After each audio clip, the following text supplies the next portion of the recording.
কোথায় তোমাদের আর এরা কোথায়? তোমাদের আর সঙ্গী সাথীরা কোথায়? উপস্থিতি তো খুবই কম দেখা যাচ্ছে। এই জুয়েল,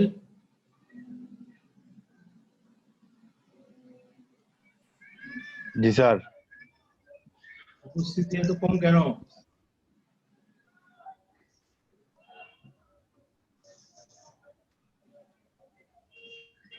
হ্যাঁ, শাকিল কোথায়? শাকিল,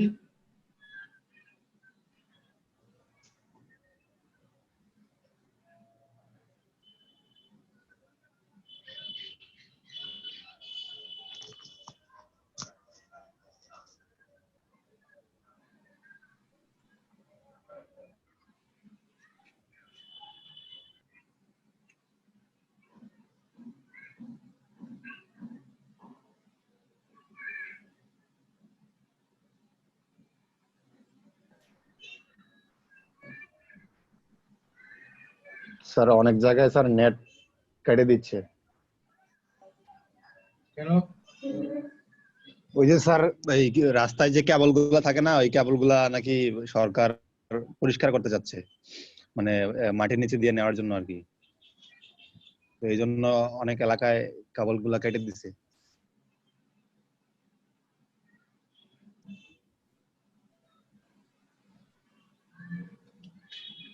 আরে আমার এলাকাও তো কাটছে, তো তারপরে আমি কাজ করতে পারি নাই।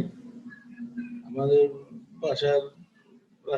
বাসার সামনে রাস্তার মাথায় তো কাটছে, কাজ তো চলছে।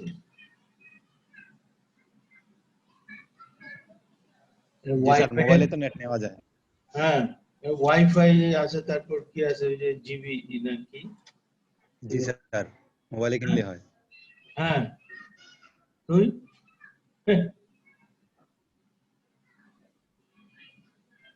আমিও মোবাইলে চালাচ্ছি স্যার। হ্যাঁ,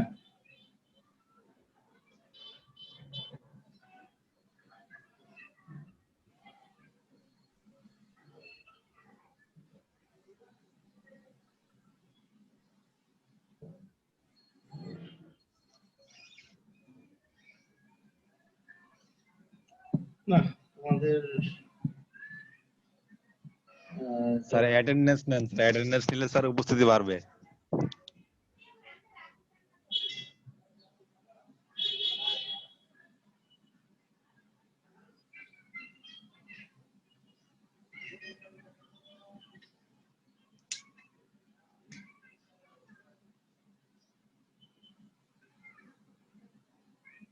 তোমাদের সিআর শাকিলকেও তো দেখছি না।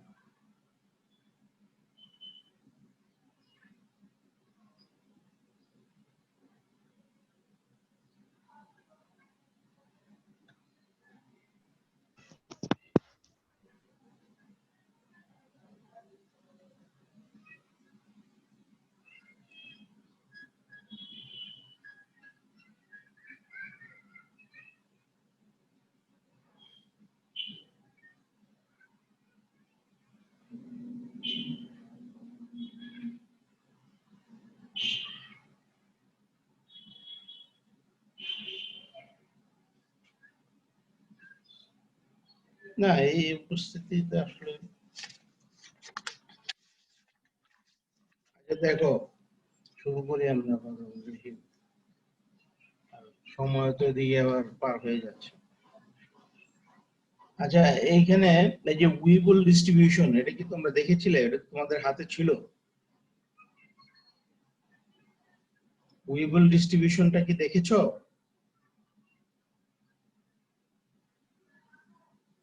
কিছু বলার নেই।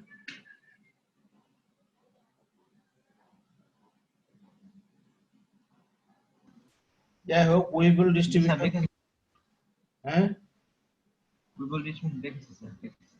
দেখছো না? হ্যাঁ, মানে সবাই যদি দেখতে তাহলে বুঝতে সুবিধা হতো জিনিসটা। মানে পেপারগুলো হচ্ছে যে যেভাবে লেখা আছে তুমি যদি নিজে দেখো অনেকটাই বুঝতে পারবে। তারপর আমি যদি ভুলে যাই তাহলে এই দুইটা মিলে তোমার একদমই স্পষ্ট হয়ে যাবে। আর কোথাও কোনো সমস্যা থাকলে তুমি আমাকে প্রশ্ন করতে পারো, তুমি না দেখলে প্রশ্ন করবা কিভাবে? আচ্ছা, the Weibull PDF is given by এত, এইভাবে দেওয়া আছে এই ফর্মটা। হুম, এই ফর্মটা বিভিন্ন রকম হইতে পারে, ওই যে বলেছিলাম আলফা বিটা, কখনো বিটার মান যদি 1 হয়ে যায় বা আলফার মান 1 হয়ে যায় তখন এক ধরনের ফর্ম হয়ে যাবে, তাই না? বিভিন্ন ফর্মে যেতে পারে। The shape of the Weibull PDF depends upon the value of beta. Bitter ভ্যালুর উপর নির্ভর করে the shape parameter, বিটাকে বলা হচ্ছে আবার শেপ প্যারামিটার। হ্যাঁ, Weibull distribution includes the exponential distribution beta equal to 1 and gamma distribution as special cases. Weibull distribution থেকে exponential distribution এ যাওয়া যায় যখন beta equal to 1 হয়, and gamma distribution, এবং gamma distribution এ যাওয়া যায় exponential থেকে আবার gamma যাওয়া যায়, যেটা আমরা আগের প্রবলেমে একটা দেখেছিলাম, as special cases। মানে উইবল থেকে আমরা exponential distribution পেতে পারি, gamma distribution পেতে পারি। Typically beta values vary from application to application।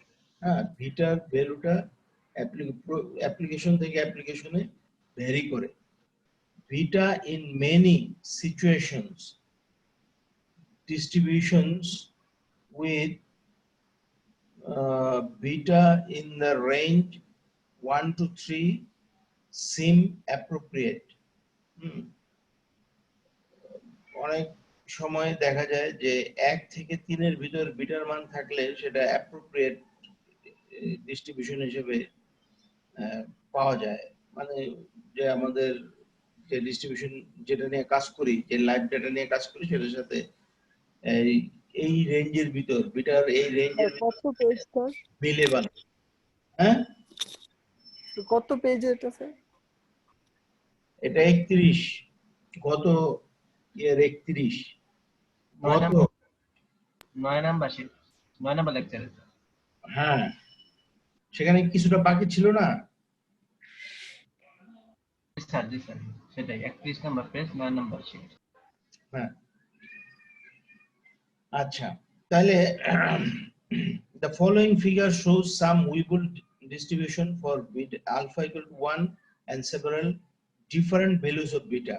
এখানে দেখো, এখানে একটু ভুল হয়েছে, বানানটা ভুল হয়েছে আর কি, ডিফারেন্ট হবে এখানে, ডিফারেন্ট শব্দটা ডিফেন্ড লেখা হয়ে গেছে, স্লিপ অফ পেন।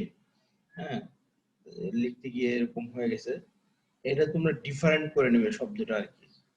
মানে বিটার ডিফারেন্ট ভ্যালুর জন্য, হ্যাঁ, যখন আলফা ইকুয়াল টু 1 হয় তখন ডিস্ট্রিবিউশন থেকে আমরা কিরকম ফর্ম পাই সেটা এই ফিগার 1 এ দেওয়া আছে। Weibull PDF for beta equal to 0.5, 1.0, 1.5 and 3। এই যে বিটার বিভিন্ন মানের জন্য এখানে মানে উইবল ডিস্ট্রিবিউশনের ফর্মটা কিরকম হয়, হ্যাঁ, সেটা এই ফিগারের মাধ্যমে দেওয়া আছে। দেখো, বিটা ইকুয়াল টু যখন 0.5 তখন কিন্তু শেপটা এরকম, হ্যাঁ, উপর থেকে এসে এইভাবে ডান প্রান্তে চলে গেল। আবার বিটা ইকুয়াল টু যখন 1 তখন আবার একটু চেঞ্জ হয়ে যাচ্ছে, এরকম হয়ে যাচ্ছে। বিটা ইকুয়াল টু 1.5 সেটা আরো অনেক চেঞ্জ, মানে ওই যে নরমাল ডিস্ট্রিবিউশনের মতো হয়ে যাচ্ছে। আর বিটা ইকুয়াল টু যখন 3 তখন তো পুরো নরমাল হয়ে যাচ্ছে, মানে এটাকে নরমাল ডিস্ট্রিবিউশনের ফর্মে আমরা বলতে পারি।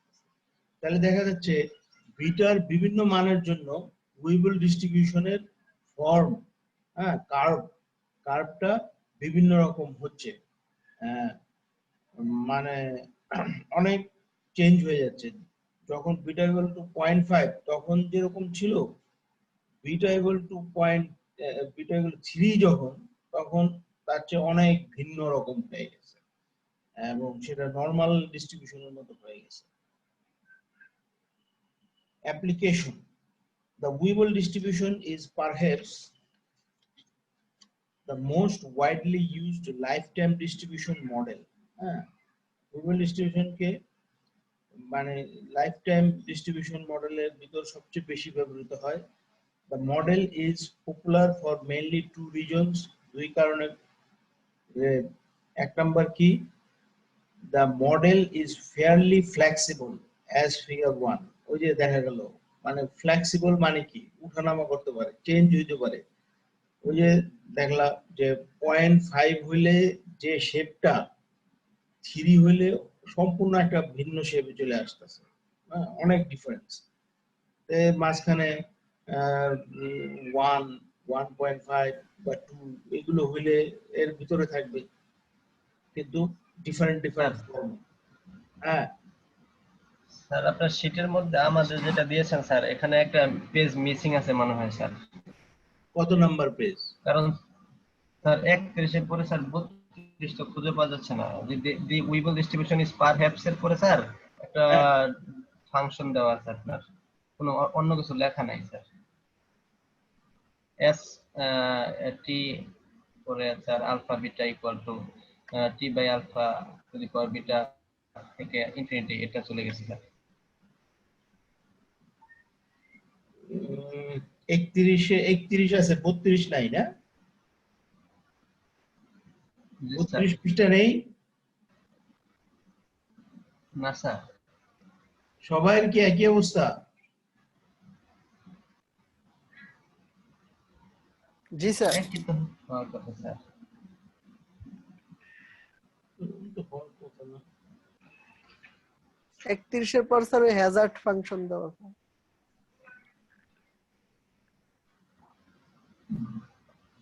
কত পর্যন্ত আছে? কত পর্যন্ত আছে? স্যার ওই যে অ্যাপ্লিকেশনের প্রথম লাইনটা আছে স্যার। স্যার অ্যাপ্লিকেশনের প্রথম লাইনটা আছে, তারপরে নাই? তারপর স্যার কিছু নাই, তারপর আবার ফাংশন, ওই হ্যাজার্ড ফাংশন আছে স্যার। তারপর আহ, এটা শাকিল আছে না, শাকিলের কাছে দিছিলাম তো, শাকিল থেকে তোমাদের কাছে গেছে। শাকিলের সাথে একটু কথা বলে দেখো যে শাকিল ঠিক মতো ইয়ে করছে কিনা, বুঝতে পারছো? শাকিল তোমাদের কাছে পাঠাইছে না? জি স্যার। শাকিলের সাথে কথা বললো, যদি শাকিল বলে যে এরকমই আছে, হ্যাঁ, তাহলে আমি আবার ওটা পাঠাই দেবো, ঠিক আছে? আচ্ছা, তাহলে দেখো এখানে অ্যাপ্লিকেশনের কথা যেটা বলা হয়েছে, আমি বলছি, তোমরা একটু খেয়াল করো। The model is fairly flexible and has been found to provide a good description of many types of lifetime data. বিভিন্ন রকমের লাইফটাইম ডাটার জন্য এটা একটা ভালো ডেসক্রিপশন হিসেবে ব্যবহৃত হইতে পারে। হ্যাঁ, যখন আমরা প্লট করব একটা লাইফটাইম ডাটাকে, দেখা যাবে যে উইবল ডিস্ট্রিবিউশনের সাথে মিলে যায়, অনেক সময় মিলে যাবে। The model has simple expressions for PDF, survival and hazard functions. হ্যাঁ, এখানে সিম্পল এক্সপ্রেশন পাওয়া যায় পিডিএফ, সার্ভাইভাল এবং হ্যাজার্ড ফাংশনের জন্য। তারপরে সার্ভাইভাল ফাংশন এখানে বের করা হয়েছে এস অফ টি এত দিয়ে, ফর্মুলা অনুযায়ী t to infinity f of x, alpha beta ব্র্যাকেটে আছে ডিএক্স। এখানে আমরা কাজ করি, এটা তোমাদের কাছে নাই যেহেতু, তাই যাই হোক, এটা সার্ভাইভাল ফাংশন বের করা যাবে, পরে দেখা যাবে আর কি, এখন তো। তারপরে এখানে সার্ভাইভাল ফাংশনের মান বের করেছে। 33 নম্বর পৃষ্ঠা আছে কি? জি স্যার। হ্যাঁ, এস অফ টি পরে স্যার আলফা বিটা দিয়ে পরে আছে স্যার। আলফা বিটা, ওই আলফা বিটা কেন লিখছে বলতে পারো? আলফা বিটা কেন লেখা হয়েছে? এস অফ টি দিয়ে কলন দিয়ে আলফা বিটা কেন? Parameter sir. হ্যাঁ, দুইটা প্যারামিটার। আচ্ছা, তারপরে এইখানে কাজ করার তো ওই যে নিম্ন সীমা বসাইছে, আপার লিমিট বসাইছে, আলটিমেটলি গিয়ে আমরা এখানে পাই e to the power t by alpha to the power beta. এখন হ্যাজার্ড ফাংশনটা হচ্ছে কি ল্যামডা অফ টি দ্বারা প্রকাশ করি আমরা, equal to f of t by s of t, তাই না? এফ অফ টি হচ্ছে কি পিডিএফ, উপরে পিডিএফ আর নিচে হচ্ছে সারভাইভাল ফাংশন। তো পিডিএফ এর যেটা আছে সেটা যদি আমি বসাই, ওটা দেওয়া আছে, আর সারভাইভাল ফাংশন এইমাত্র বের করা হয়েছে, তাহলে এই অংশটুকু থাকে। The following figure represents the Hazard function for alpha equal to 1 and different values of shape parameter beta. হ্যাঁ, এখানে আবার হেজার্ড ফাংশনের বিভিন্ন কার্ভ দেওয়া আছে এখানে বিটার বিভিন্ন ভ্যালুর জন্য এবং আলফা ইকুয়াল টু 1 ধরে। এটা হচ্ছে তোমার 34 নাম্বার পৃষ্ঠায় এটা আছে কি? এটা হ্যাঁ আছে না? তাহলে একটা পৃষ্ঠায় ঝামেলা দেখা যাচ্ছে।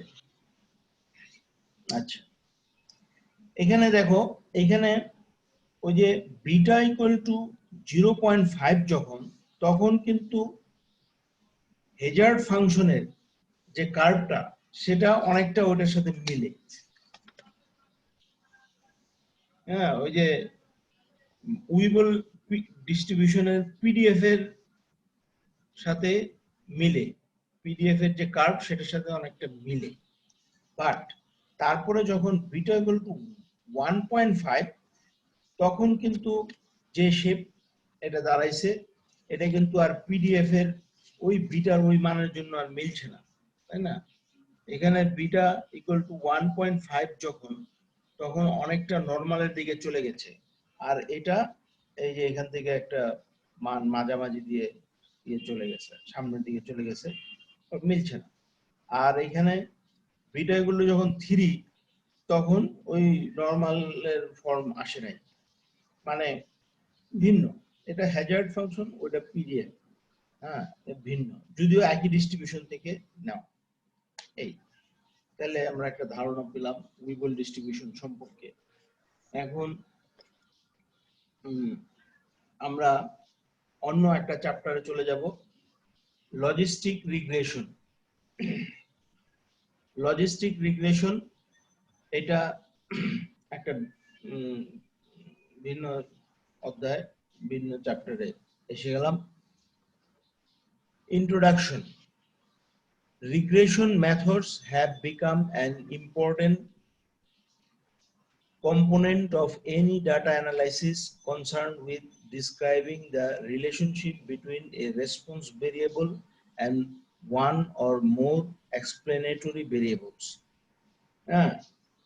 এই রিগ্রেশন ডিস্ট্রিবিউশনটা একটা পপুলার মেথড হিসেবে ব্যবহৃত হচ্ছে ডাটা অ্যানালাইসিসের ক্ষেত্রে, যেখানে একটা রেসপন্স ভেরিয়েবল থাকে বা ডিপেন্ডেন্ট ভেরিয়েবল থাকে, corresponding to some independent variable, যেখানে কতগুলি ইন্ডিপেন্ডেন্ট ভেরিয়েবলের বিপরীতে একটা ডিপেন্ডেন্ট ভেরিয়েবল বা রেসপন্সিবল ভেরিয়েবল থাকে, রেসপন্স ভেরিয়েবল থাকে।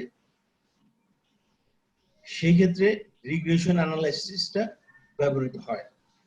In this context, the most familiar model is the usual linear regression model, where the outcome oblique response variable is continuous. বেশিরভাগ ক্ষেত্রে এটা কি হয়, simple linear regression, linear regression model ব্যবহৃত হয়। Linear regression তোমরা পড়েছো তাই না?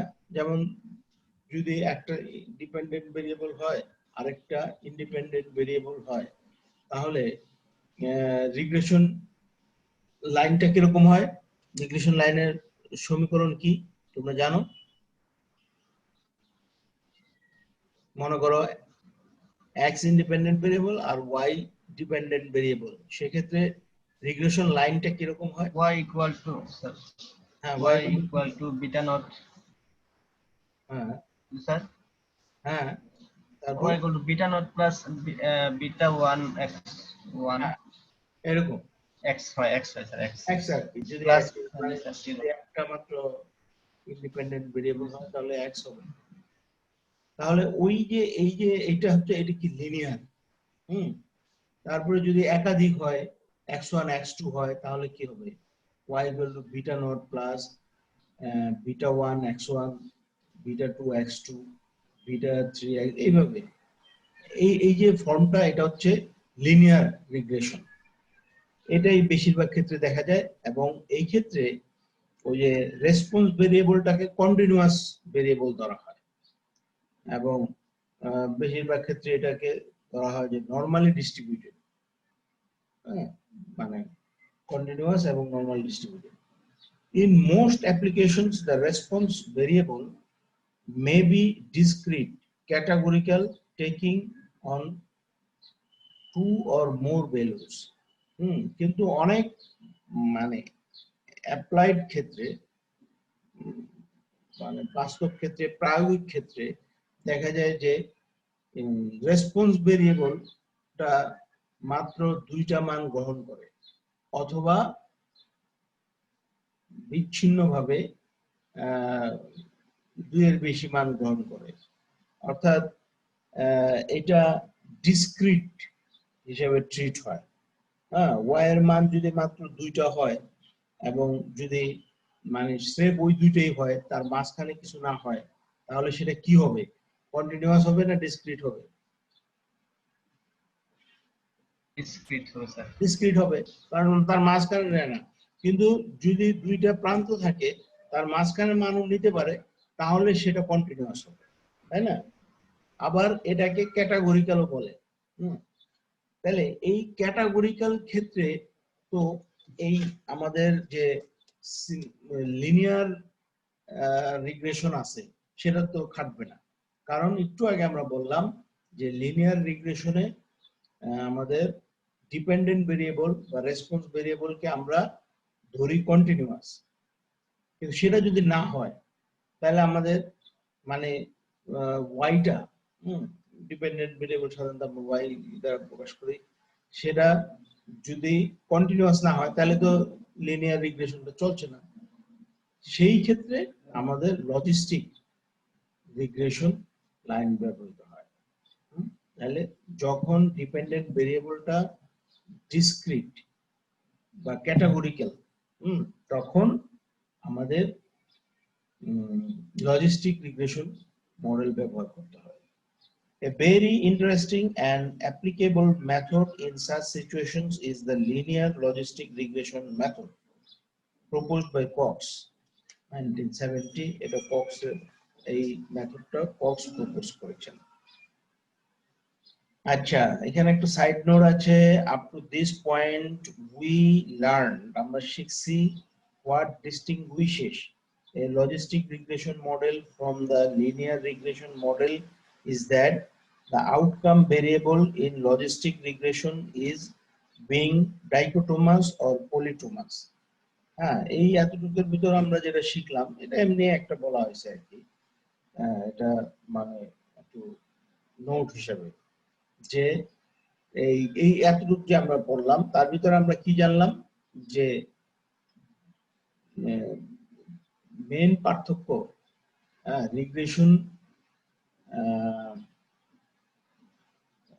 রিগ্রেশন লিনিয়ার রিগ্রেশন এবং লজিস্টিক রিগ্রেশনের মধ্যে মেইন পার্থক্য কি, মেইন পার্থক্যটা কি জানলাম? এক্সপ্লেনেটরি ভেরিয়েবল কন্টিনিউয়াস একটা, তার একটাতে ডিসক্রিট। হ্যাঁ, কন্টিনিউয়াস ডিসক্রিট। তো এই ডিসক্রিটটা আবার কি হয়, সাধারণত ডাইকোটোমাস অথবা পলিটোমাস। ডাইকোটোমাস মানে কি? মানে দুইটা মান থাকবে স্যার। হ্যাঁ, দুইটা মান, right.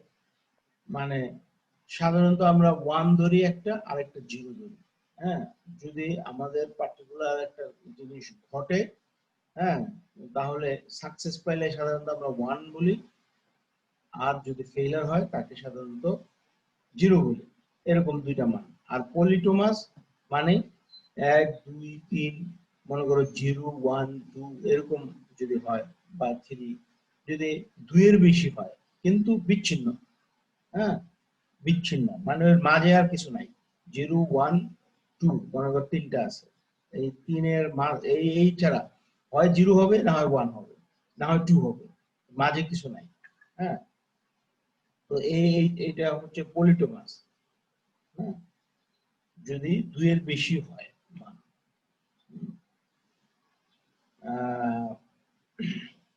What's wrong with the use of linear regression for dichotomous response? Dichotomous রেসপন্সের ক্ষেত্রে যদি আমরা লিনিয়ার মডেলটা ব্যবহার করি তাহলে কি অসুবিধা হয় সেটা আমরা এই নিচের অংশে বর্ণনা করেছি। Let y be a dichotomous outcome oblique response variable defined as y equal to 1 if a survival related event occur. ওই যে ইভেন্টটা যদি occurred হয় তাহলে আমরা তার মান বলি 1। হ্যাঁ, 0 otherwise, event not occur, হ্যাঁ, যদি ইভেন্টটা না ঘটে তাহলে 0। এভাবে ওই যে ডাইকোটোমাস দুইটা মান 1 0। হ্যাঁ, then probability of y equal to 1 equal to p is the probability of event being occurred। হ্যাঁ, probability of y equal to 1 মানে হচ্ছে p, এবং এটা হচ্ছে কি probability of event being occurred, মানে ইভেন্টটা ঘটছে। আর probability of y equal to 0 এটা মানে হচ্ছে 1 minus p, that is 0, is the probability of event not being occurred. Sorry, not 0, 0 y equal to 0, y equal to 0 probability হচ্ছে 1 minus p, মানে y equal to 1 এর probability p R y equal to 0 এর probability হচ্ছে 1 minus p, দুইটা মিলে হবে 1। হ্যাঁ, let us suppose further that on each individual k independent variables, patient's characteristics, possible risk factors, এরকম হইতে পারে, বিভিন্ন কিছু হইতে পারে। হ্যাঁ, কে সংখ্যক ইন্ডিপেন্ডেন্ট ভেরিয়েবল আছে আর মেজার্ড, হ্যাঁ, x1 x2 xn R measured.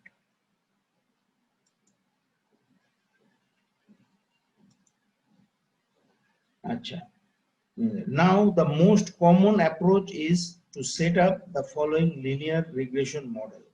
Expectation of y equal to y given x, y given x equal to p of x equal to এত, অর্থাৎ মানে এক্সপেকটেশন নিলাম y given x এর ইকুয়াল টু লিখলাম p of x, এরপরে যেটা লেখা হলো সেটা হলো লিনিয়ার রিগ্রেশন। হ্যাঁ, এরপরে যেটা লেখা হলো সেটা লিনিয়ার রিগ্রেশন। এটাকে বললাম 1 where 0 less than equal to p of x less than equal to 1, অর্থাৎ ওই যে p of x টা কিন্তু আবার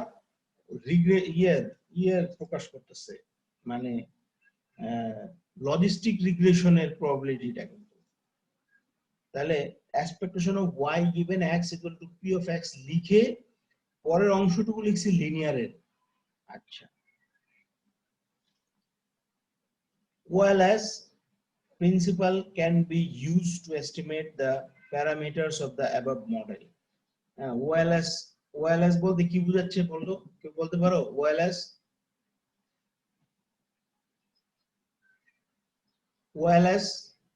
অর্ডিনারি লিস্ট স্কয়ার মেথড। হ্যাঁ, অর্ডিনারি লিস্ট স্কয়ার মেথড এটা বোঝাচ্ছে। হ্যাঁ, এইখানে এইটার মাধ্যমে প্যারামিটার এস্টিমেট করা যাবে। আচ্ছা, এখন limitations. This method, which treats the dichotomous dependent variable y as quantitative, has the following limitations.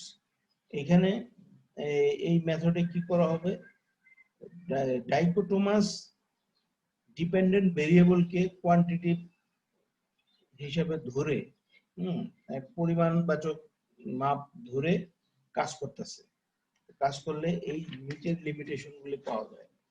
এরকম as y is not normally distributed, no method of estimation that is linear in the y's like OLS will in general be efficient.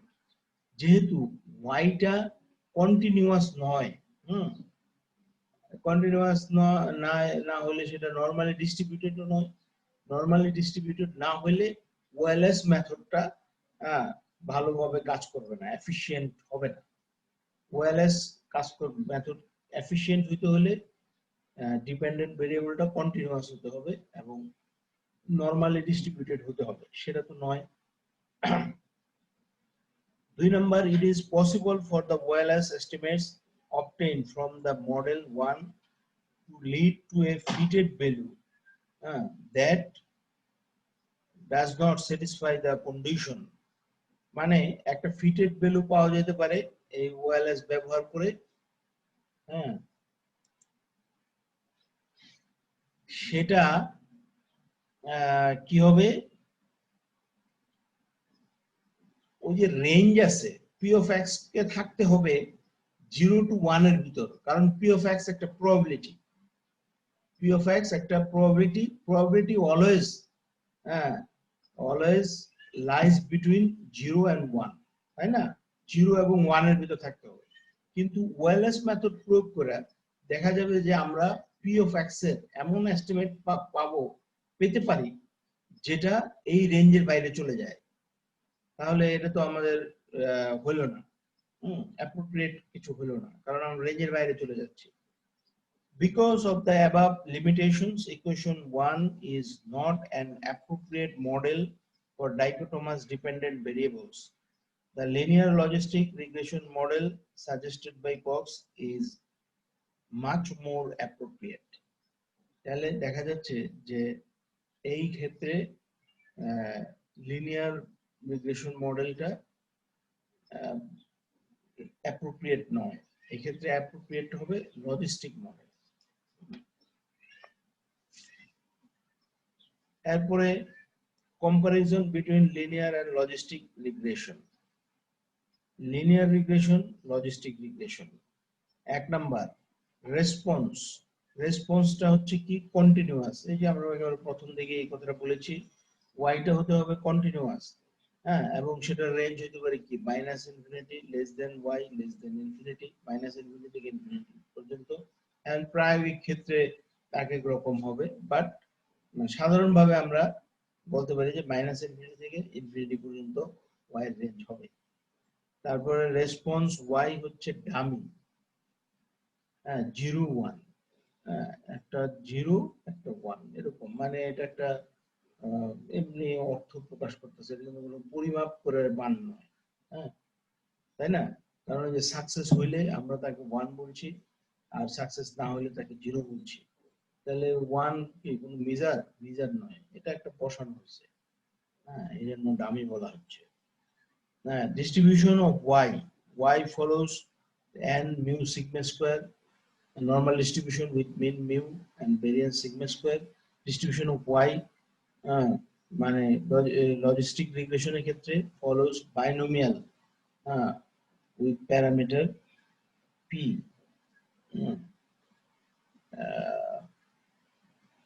binomial না, Bernoulli, কারণ এই যে দুইটা আর কি, সাধারণভাবে তো দুইটাই মান থাকে। Conditional expectation of y given x equal to mu of x, এখানে হচ্ছে mu of x আর এটা রেঞ্জ হচ্ছে -ইনফিনিটি টু ইনফিনিটি, আর কন্ডিশনাল এক্সপেকটেশন এটা equal to p of x, y given x এর এক্সপেকটেশন নিলে এটা হবে p of x, ওই যে আমরা একটু আগে লিখছিলাম p of x, এবং তার রেঞ্জ হচ্ছে 0 to 1, এবং সেটা হচ্ছে কি একটা probability. Model expectation of y given x equal to mu of x equal to beta 0 plus beta 1, মানে লিনিয়ার যে ওই যে লিখছি একটু আগে ওটা লিখছিলাম x সংখ্যক x1 x2 xk এর জন্য, এটা সিম্পল ওই যে দুইটার জন্য। আর এখানে মডেলটা হচ্ছে log e base px by 1 minus px, এই জিনিসটার যদি আমরা লগ নেই তাহলে সেটা হবে বিটা 0 প্লাস বিটা 1x। তাহলে আমরা 4টা পয়েন্ট পেলাম।